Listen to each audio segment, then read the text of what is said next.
मैं वत्सली आपका अद्भुत लर्निंग यूट्यूब चैनल में हार्दिक स्वागत करती हूँ। तो आज मैं लेकर आई हूँ फिजिक्स का main important topic forms of energy.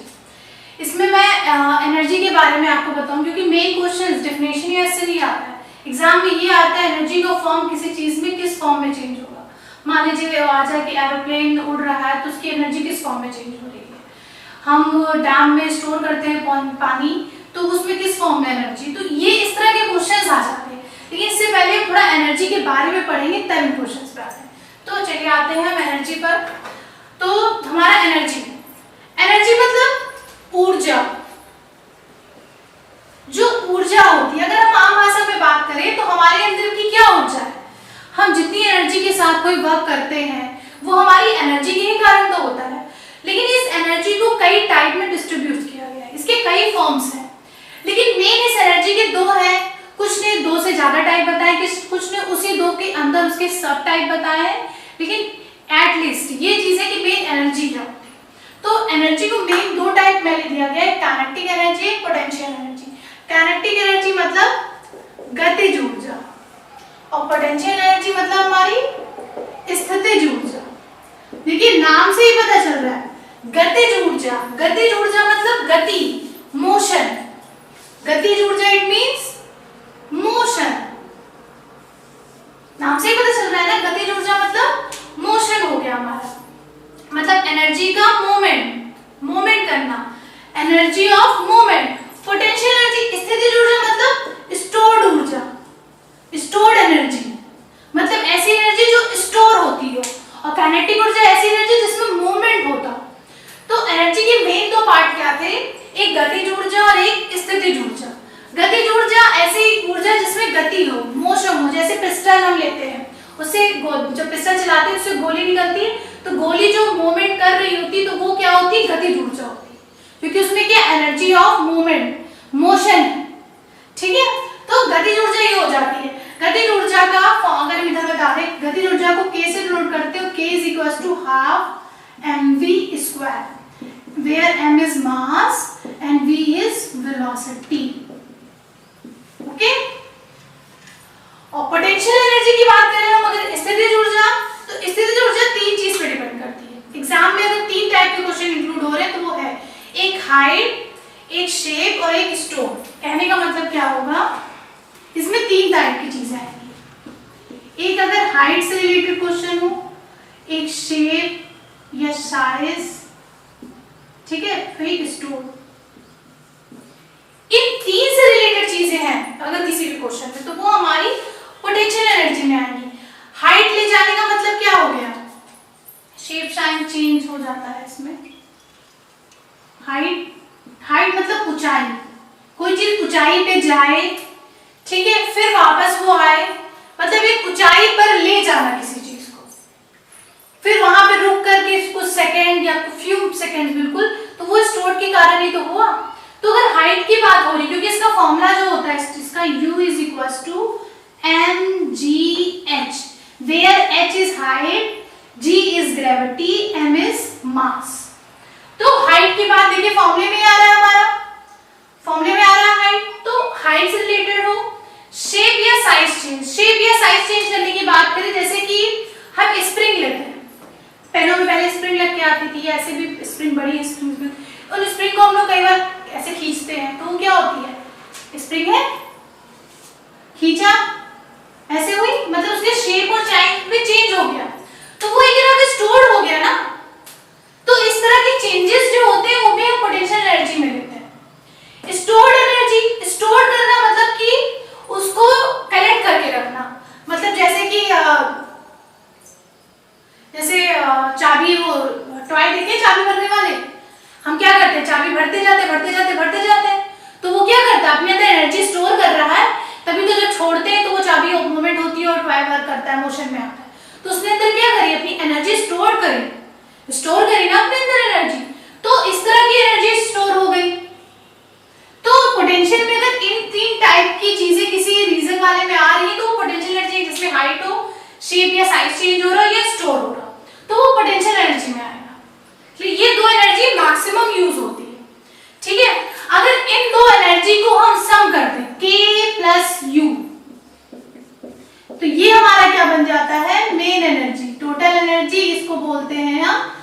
Mechanical energy, मैंने लिखी यहाँ लिखा है mechanical energy, but energy sum is called is mechanical energy, मतलब कि जिसमें गतिज ऊर्जा स्थितिज ऊर्जा दोनों एनर्जी इंक्लूड हो, दोनों एनर्जी मतलब मोशन भी हो स्टोर भी हो, तो वो दोनों टाइप की एनर्जी है जिसमें होंगी, वो हमारी मैकेनिकल एनर्जी। मैकेनिकल जी मैंने भी आगे लिखा है, मैं थोड़ा एक्सप्लेन करूंगी, बट मैंने ये बता दिया। मान लीजिए एग्जाम में आ जाए कि kinetic and potential energy some is dash dash dash कई तरह की एनर्जी लिखी हो, तो वो मैकेनिकल एनर्जी होगी। ओके, मतलब दिस काइंड ऑफ एनर्जी। अब मेन आते हैं, हम एनर्जियों के बारे में थोड़ा थोड़ा पढ़ेंगे क्योंकि तभी इससे रिलेटेड क्वेश्चन कर पाए। तो सबसे पहला हमारा आता है थर्मल एनर्जी। थर्मल, थर्मल कहने का मतलब क्या हो गया, हम बार बार एनर्जी नहीं लिख रहे हैं, थर्मल का मतलब हो गया moving particles, particles when heat. कहने का मतलब जब किसी चीज को हम हीट करते हैं मतलब गर्म करते हैं तो उसके पार्टिकल मूव करने लगते हैं, तो वो एक ऐसी एनर्जी होती है, थर्मल एनर्जी होती है। थर्मल प्लांट सुने होंगे आपने, तो ये इसी तरह थर्मल एनर्जी है। जैसे किसी भी चीज को, पानी को हमने गर्म करना शुरू किया तो क्या होता है, पानी जब बहुत खौलने लगता है तो देखिए ऊपर बुलबुले ऐसे होने लगते हैं, क्यों होती है, क्योंकि उसके पार्टिकल बहुत तेजी से मूव कर रहे हैं। सॉलिड चीज को जब हम गर्म करते हैं मेल्ट होना शुरू होती है तो उसके पार्टिकल मूवमेंट में आते हैं, तभी तो चीज मेल्ट होती है। धीरे धीरे अगर उसको हम किसी फ्री सरफेस पे कर दे तो वो फैल जाते हैं। मतलब हीट करने पे, व्हेन अप्लाई हीट, ऐसे मैं नहीं कह रही हूँ कि ऐसे बर्फ को निकाल के रख दिया, वो केसेस अलग। जब हम हीट अप्लाई करते हैं, व्हेन अप्लाई हीट, तो जब हम हीट अप्लाई करते हैं वो पार्टिकल मूव में हो जाए, मूविंग पार्टिकल, इस केस की एनर्जी को हम क्या बोलते हैं, थर्मल एनर्जी। इतना जानना बहुत है क्योंकि मेन हम क्वेश्चंस इस पे आएंगे।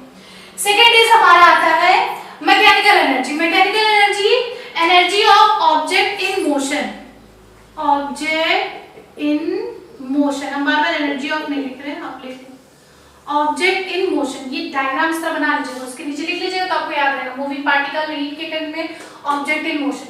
जब ऑब्जेक्ट मोशन में है, मतलब मैंने क्या कहा, mechanical energy is both of kinetic and potential energy.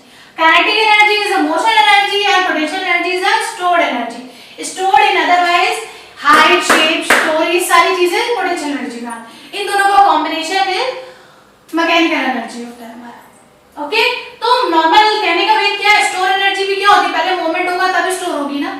तो मैकेनिकल एनर्जी एक तरह का मोशन है, किसी ऑब्जेक्ट का चलना। Third is electrical energy. Electrical energy, particles moving through a wire. Electric, electrical मतलब इलेक्ट्रिक, मतलब जो पार्टिकल मूव करेंगे, पार्टिकल मूव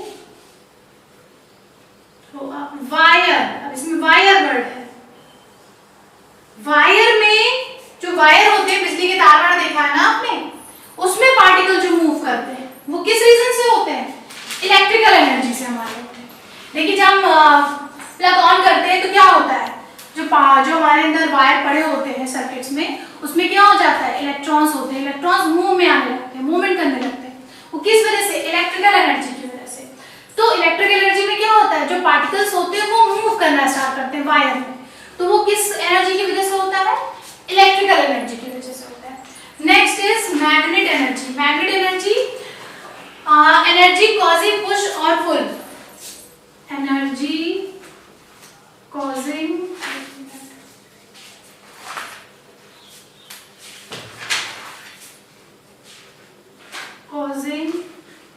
पुश और पुल। कोई चीज पुश पुल देखिए लगा रहता है, देखा है आपने, जाते हैं कहीं पे लिखा होता है पुश और पुल, हम पुश करके छोड़ देते हैं या पुल करके छोड़ देते हैं, उसको बंद नहीं करते, तब भी वो धीरे धीरे होके अपने आप बंद हो जाता है दरवाजा। ऐसा होता है कि नहीं होता है? वो किस वजह से होता है, क्योंकि उसमें मैग्नेट एनर्जी होती है, मैग्नेट लगा होता है जो अट्रैक्ट कर लेता है। हम गेट को पुश करा और छोड़ दिया, फिर हम चले गए, वो धीरे धीरे क्यों आ गए, क्योंकि उसमें मैग्नेट एनर्जी लगी, तो आपस में वहां पर फिर बंद हो जाए। ये चीजें तो हम आए दिन मॉल जाते हैं, किसी रेस्टोरेंट में गए या कहीं गए तो दिखा करता है, ठीक है। नेक्स्ट हमारा आता है कि मतलब कहने का मतलब ये जितनी एनर्जियां निकल रही है, ये सब का रीजन मेन हमारा क्या है, कम्स फॉर मूविंग। ये सारी एनर्जी इधर की क्या है, ये सब मूव, सब में मूवमेंट है। देखिए इसमें भी मूवमेंट, इसमें पार्टिकल का मूवमेंट, इसमें ऑब्जेक्ट का मूवमेंट, इसमें वायर में मूवमेंट, इसमें भी एक तरह का मूवमेंट ही है। पुश और पुल करेंगे तो भी तो थोड़ा चलेगा, खींचेगा। तो इसमें मूवमेंट, ये सारी एनर्जी ऑफ मूवमेंट के अंदर आ रही है, इसलिए कैविटी के अंदर होती है। अब बात करते हैं पोटेंशियल, पोटेंशियल की इधर साइड में जितनी है उसकी टाइप कह लो या उसी तरह वर्क करती है भी कह सकते हैं। तो इधर की जितनी भी एनर्जी होती है ये सब स्टोर्ड की तरह होती है लेटर, जो बाद में यूज की जा सके आफ्टर यूजिंग, ठीक है, आफ्टर यूजिंग। इसको पूरा सही से लिखना चाहे तो ये लिख सकते हैं, energy is stored to be used later, energy में लिखते use to be later stored, मतलब ये जितनी भी ये स्टोर करी जाती है बाद में यूज करने के लिए। तो इसमें हम मेन आते हैं केमिकल एनर्जी। ये स्टोर किसमें होती है? फूड एंड फ्यूल में। ये स्टोर होती है किसमें? फूड, फ्यूल, इन सब में स्टोर होती है। कहने का मतलब केमिकल, रासायनिक, ठीक है, केमिकल एनर्जी मतलब रासायनिक एनर्जी कहना चाहिए। तो ये क्यों, जैसे फ्यूल कहने का मतलब बैटरी सेल होती है, उसके अंदर केमिकल एनर्जी तो होती है, वो स्टोर रहती है। जब हम सेल लगाते हैं किसी चीज में, पॉजिटिव नेगेटिव आपस में रिएक्ट करता है तो वो सेल वर्क करना स्टार्ट करती है। तो उसमें एनर्जी थी, स्टोर थी, तभी तो उसने वर्क किया। तो इसीलिए कहते हैं ये एनर्जी स्टोर रहती है, जब यूज करते हैं तो इसका वर्क होता है। नेक्स्ट हमारी आती है इलास्टिक एनर्जी। इलास्टिक एनर्जी भी स्टोर होती है किसी भी ऑब्जेक्ट में व्हेन इसे हम स्ट्रेच करते हैं, स्ट्रेच करते हैं। जब स्ट्रेच करते हैं तो वो निकलती है, मतलब उसके अंदर एनर्जी स्टोर रहती है।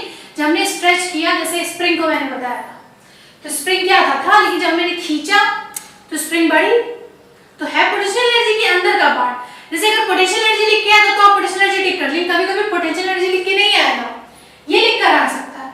तो उसके मान लीजिए काइनेटिक एनर्जी लिख के नहीं है, इतने सारे नाम लिख कर आ गए मोशन में, तब आप इसमें से देखना पड़ेगा कि वायर में हो रहा है कि पार्टिकल्स में, तो उस हिसाब से इसी तरह स्टोर एनर्जी सब होती है। लेकिन हो किस में रहा है ये हम देखते हैं। अगर हमारा स्प्रिंग में हो रहा है तो इलास्टिक में आ जाएगा, ना कि इसमें आएगा। सेल की बात होगी तो उसमें आ जाएगा। अगर ये सब ऑप्शन नहीं दिए गए, सिर्फ ये दिया गया है, तब हम पोटेंशियल लगाते हैं। बट अगर ऑप्शन पोटेंशियल के अलावा ये दिए गए हैं तो हम ये उसी की पार्ट है, इसको और हम डिफाइन कर सकते हैं। ठीक है, समझ में आई बात? तो इलास्टिक एनर्जी क्या होती है? किसी ऑब्जेक्ट को स्ट्रेच करने पे निकलती है। स्ट्रेच करते हैं, जैसे स्प्रिंग को मैंने बताया स्ट्रेच किया तो निकली। न्यूक्लियर एनर्जी हमारी ये भी स्टोर होती है किसमें? सेंटर ऑफ पार्टिकल में। किसमें होती है? सेंटर ऑफ पार्टिकल्स में। बार बार मैंने लिख ली energy store. Centre of particle मतलब ये पार्टिकल है, इसके सेंटर में क्या होता है? न्यूक्लियस होता है। तो ये किसी पार्टिकल्स के सेंटर में एनर्जी स्टोर होती है, जैसे न्यूक्लियस न्यूक्लियस हो गया। Gravitational energy. Gravitational energy energy store in an object when it is move the earth surface. ये भी एक ऑब्जेक्ट में स्टोर होता है एनर्जी, लेकिन when it is above the earth surface. लेकिन किस सरफेस में? Above, above the earth surface. मतलब अगर अर्थ सरफेस के ऊपर है, अर्थ के सरफेस के ऊपर कोई चीज है तो वहां ग्रेविटेशनल एनर्जी लगती है किसी ऑब्जेक्ट में। पढ़ा होगा ना, G small G is gravity and capital G is gravitational force. ये हम पढ़ते चले आते हैं, ठीक है? तो ये चीजें हमने पढ़ी है। तो उसी हिसाब से डायरेक्ट ग्रेविटेशनल एनर्जी कहाँ लगती है हमारी? कि जब कोई ऑब्जेक्ट अर्थ सरफेस के ऊपर है, तब अर्थ है, अर्थ सरफेस के ऊपर है तो ग्रेविटी अप्लाई हो रही होती है। जी जैसे स्मॉल जी है ना, 9.8 जी होता है स्मॉल जी, तो ये ग्रेविटी लगती है, तभी तो कोई चीज नीचे गिर जाती है। जैसे हमने बॉल को फेंका या हमने ऐसे पहना है, इसको छोड़ा, ये नीचे क्यों गिर गया? इसलिए तो गिर गया क्योंकि नीचे से कुछ फोर्स लगा, ग्रेविटी लगी तो नीचे गिर गया। तो इसमें एक तरह की एनर्जी हुई ना, ग्रेविटेशनल एनर्जी। तो अर्थ सरफेस के ऊपर कोई चीज मतलब जो हमारा अर्थ है उसके ऊपर, अबव द अर्थ सरफेस, पेड़ से चीजें गिरती है तो नीचे गिरती हैं। जब कोई चीज हमारी ग्रेविटी 9.8 से ऊपर की ओर चली जाती है तब वो हमारी ग्रेविटी से बाहर हो जाती। तो ये एनर्जी है, ठीक है? इसमें दो एनर्जी को अलग से करा गया है जो इन दोनों में नहीं होते। इनका थोड़ा डिफरेंट वे है, ना ये मूव में होंगी ना ये स्टोर्ड में होंगी। ये दो होती है, एक साउंड, एक होती है light. Sound and light. Sound energy मतलब जो सुनाई energy we can hear, we can hear मतलब जो सुनाई दे, जैसे लाउड स्पीकर, डेग, इन सबसे हमें सुनाई देता है ना, तो that kind of energy we can hear. Okay, next light energy, energy form of energy our eyes can detect, eyes can detect मतलब that kind of energy when eyes can detect मतलब ऐसी टाइप की energy जो कि हमारी आंखें जिसको देख सके. ठीक है, जैसे कि बल्ब को हम ऑन करते हैं तो रोशनी हुई, तो देखा ना आपने बल्ब अभी रोशनी नहीं दे रहा तो फिर रोशनी दे रहा, तो लाइट एनर्जी निकली. तो ये दो एनर्जी ना हमारी मूव में स्टोर में होती है, ये अलग टाइप की थोड़ी डिफरेंट वे की है. तो साउंड जिसको सुन सके, लाइट जिसको हम आई डिटेक्ट कर सके. काइनेटिक में ये सब होती है मूव में. अब इसमें हो सकता है इंस्ट्रूमेंट के अकॉर्डिंग काइनेटिक अलग अलग हो जाए, ऐसे पोटेंशियल के अकॉर्डिंग अलग अलग हो जाए. अब हम मेन बात करते हैं क्वेश्चंस की. मान लीजिए इसमें से क्वेश्चंस आ जाए कुछ. एक क्वेश्चन हम पूछते हैं जैसे if aeroplane is flying in sky which energy is present. मैंने क्या कहा, aeroplane flying in the sky, aeroplane flying in the sky. Aeroplane क्या हो रहा है, आकाश में उड़ रहा है. इसको लिख लीजिएगा, बहुत चार्ट ये. एरोप्लेन उड़ रहा है आकाश में, तो इसमें कौन सी एनर्जी है. ये मेरी ड्राइंग नहीं है अच्छी तो मैं एरोप्लेन नहीं बना रही, लिख दे उड़ रहा है. अब बताइए उड़ रहा है मतलब मोशन में है, मोशन में है तो मोशन तो इधर आ गया. अब इसके डिफरेंट डिफरेंट टाइप अगर है तो ठीक है, नहीं तो काइनेटिक. और उड़ रहा है तो मतलब हाइट, मतलब एक हाइट भी है तो हाइट भी है तो पोटेंशियल, और मोशन में भी है तो काइनेटिक. तो या तो तुम्हारे एग्जाम में काइनेटिक, पोटेंशियल या बहुत या मैकेनिकल, इस तरह ऑप्शन हो सकता है. तो जब दोनों एनर्जी है तो दोनों एनर्जी को क्या कह देते हैं, मैकेनिकल एनर्जी. जहां हाइट भी हो मोशन भी हो तो इसमें क्या हो जाएगा, ये मैकेनिकल एनर्जी हो जाएगी. ऐसे ही आ जाता है water is store at dam. Water store है एक डैम में पानी, तो ये किस वजह से स्टोर रहता है, स्टोर है तो मतलब नॉर्मल सी बात है पोटेंशियल एनर्जी हो गई हमारी. क्लियर हुई बात. वाटर स्टोर है तो क्या हो गया, ये पोटेंशियल एनर्जी होगी हमारी. अब थोड़ा और क्वेश्चन देखते हैं, इसी तरह एक दो एग्जांपल और लेते हैं. मान लो आ रहा है लाउड स्पीकर. तो लाउड स्पीकर क्या होता है, लाउड स्पीकर रहता है, बात करते इसको रफ कर देना, आप लोगों ने नोट कर दिया होगा. जैसे लाउड स्पीकर लगे रहते हैं ना, तो क्या होता है, हमने प्लग ऑन किया, बिजली गई और साउंड निकला. तो लाउड स्पीकर से पता चला साउंड है, मतलब कि साउंड एनर्जी होगी. बट किस में चेंज हुई है, मैंने इलेक्ट्रिसिटी प्रोवाइड करी है ना, इसका मतलब क्या हो गया, काइनेटिक एनर्जी तो मोशन की बात है, ये मोशन नहीं कर रहा है. इसके अंदर क्या मोशन कर रहा है, खुद ये मोशन कर रहा है कि लाउड स्पीकर मोशन कर रहा है, इसके अंदर कोई चीज मोशन कर रही है. तो इलेक्ट्रिक हो रहा है मोशन, मतलब इलेक्ट्रिक करंट पास हो. तो करंट किसमें पास होता है, वायर में, इलेक्ट्रिक में. इसमें पार्टिकल थर्मल गर्म की बात नहीं हो रही, मैकेनिकल मशीन तो उसमें हो गया, मैग्नेट भी नहीं है, तो बचा क्या, इलेक्ट्रिक. तो इसका मतलब इसमें हमारी एनर्जी जो है इलेक्ट्रिकल एनर्जी किसमें चेंज हो गई, साउंड एनर्जी में. ठीक है, बिजली दी गई और साउंड निकला, तो इलेक्ट्रिक एनर्जी किसमें चेंज हो गई, साउंड एनर्जी में. खासकर ये बहुत आता है इलेक्ट्रिक मोटर. क्या आता है बहुत, इलेक्ट्रिक मोटर, ये बहुत पूछा जाता है, ये इंपॉर्टेंट है. इलेक्ट्रिक रफ करते हैं, स्पेस नहीं रहेगा.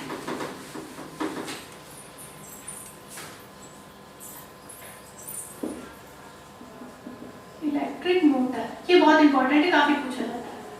तो इलेक्ट्रिक मोटर देखे हैं ना, तो उसमें भी क्या होता है, इलेक्ट्रिक बिजली अप्लाई करते हैं तो तार से बिजली जाती है, तो मतलब क्या हो गया, नाम से ही आ रहा है इलेक्ट्रिकल एनर्जी किसमें चेंज हो गई, इलेक्ट्रिकल एनर्जी. जो मोटर अप्लाई किया, कहोगे मैम पानी आ गया, तो बहुत तरह के मोटर लगे होते हैं, मतलब पानी वाला मोटर ही नहीं होता, इंस्ट्रूमेंट्स के अंदर भी मोटर लगे होते हैं जिसकी वजह से वर्क करता है. तो वो एक तरह का मैकेनिकल एनर्जी होगा, क्योंकि ऑब्जेक्ट मूव करता है मोटर चलाने पर. ठीक है, अगर किसी इंस्ट्रूमेंट के अंदर भी मोटर लगे होते हैं, जब मोटर चलता है, फैन चलता है, तो ऑब्जेक्ट वर्क करना शुरू होता है ना, तो मूविंग ऑब्जेक्ट होता है, मतलब ऑब्जेक्ट में मूव होता है, तो वो मैकेनिकल एनर्जी. क्या हो गया, मैकेनिकल एनर्जी. ठीक है, इलेक्ट्रिक मोटर में कैसा हो गया, मैकेनिकल एनर्जी. ऐसे डायनेमो आ जाए तो डायनेमो जस्ट इसका अपोजिट होता है, मैकेनिकल से वो. मैकेनिकल से इलेक्ट्रिक डायनेमो मोटर में आ गया।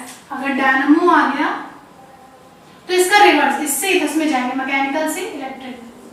ठीक है, एक और पूछा जाता है ऐसे काफी, जैसे सोलर सेल है, तो सोलर नाम से आ रहा है सोलर, तो सोलर एनर्जी और किस में चेंज हो गई, बिजली मिली तो इलेक्ट्रिक में। ठीक है, सोलर सेल हमारे सिलिकॉन से बने होते हैं, याद रखिएगा। सोलर ये किससे बने होते हैं, सिलिकॉन से, और सोलर एनर्जी चेंज हो गई। सोचो कि एनर्जी तो बताएंगे, लेकिन इसके लिए यही यूज करते हैं, मैकेनिकल एनर्जी। ठीक है, सब चीजें कॉमन है, सॉरी मैकेनिकल बोल रहे हैं, मैकेनिकल ऊपर बोल रहा था, इलेक्ट्रिकल एनर्जी।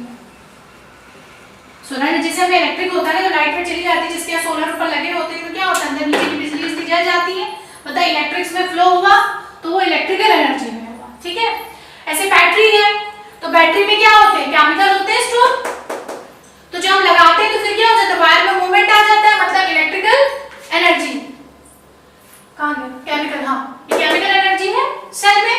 बैटरी सेल की बात आ जाए तो उसमें भी ऐसे क्या होगा कि हमारी बैटरी सेल में भी केमिकल एनर्जी होती है। जब वो लगाते हैं तो उसमें जब सेल लगाई तो उसमें जो इंस्ट्रूमेंट है उसमें पार्टिकल्स में मूव हुआ तो वो क्या हो गया, इलेक्ट्रिक एनर्जी हुआ। लिख लीजिए, कैंडल जैसे बर्न हुई तो वो भी केमिकल एनर्जी, क्योंकि केमिकल के थ्रू बर्न हुआ ना, केमिकल उसमें पड़ा होता है ना कैंडल हमारी, तो जो कैंडल होती है कैंडल, ये भी तो केमिकल की वजह से फॉर्म होती है, तो केमिकल एनर्जी और किसमें होगी, लाइट प्लस हीट एनर्जी, दोनों तरह की हीट में। क्लियर हुई बात। इस तरह एनर्जी से क्वेश्चन हमारे आते रहते हैं कि कौन सी एनर्जी है और कब यूज हो रही है। ओके, तो इसमें अगर आपको कोई डाउट हो, कुछ हो, तो आप मुझे बताइएगा, मैं बता दूंगी। जिस जिस तरह के चेंजेस पूछे जाते हैं वो मैंने आपसे डिस्कस कर लिया, मगर मान लो कोई और चेंजेस आए, आपको ना क्लियर हो रहा है किसमें चेंज हो रहा होगा, तो आप मुझे कमेंट करिएगा, तो मैं उस पर डिस्कस। Thank you.